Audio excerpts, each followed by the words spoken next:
Hello అండి, జై శ్రీకృష్ణ. ఈరోజు పన్నీర్ టమాటో చేశానండి. తొందరగా డైజెషన్ అవ్వడానికి కోసము నేను సింపుల్గా చేసేసాను. ఈరోజు ముందుగా స్టవ్ ఆన్ చేసి గిన్నె పెట్టుకొని 3 స్పూన్ల నూనె వేసుకొని తర్వాత సాజీర వేయాలి, బిర్యానీ ఆకు వేయాలి, తర్వాత ఉల్లిపాయలు వేసుకొని అవి మంచిగా వేగిన తర్వాత అల్లం వెల్లుల్లి పేస్ట్ వేసుకోవాలి.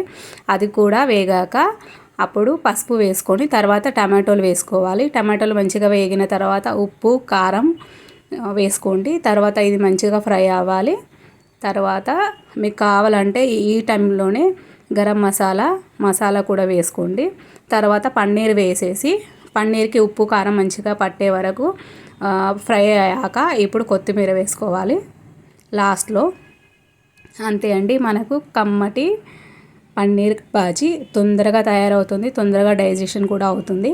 మనం అప్పుడప్పుడు గ్రేవీ మసాలా కర్రీస్ కూడా చేసుకోవచ్చు, కానీ మరి ఎప్పుడు అంటే అది అంత మంచిది కాదు. కాబట్టి ఇలా సింపుల్గా డైజెషన్ అవుతుంది మనకు. రోజు ఒకే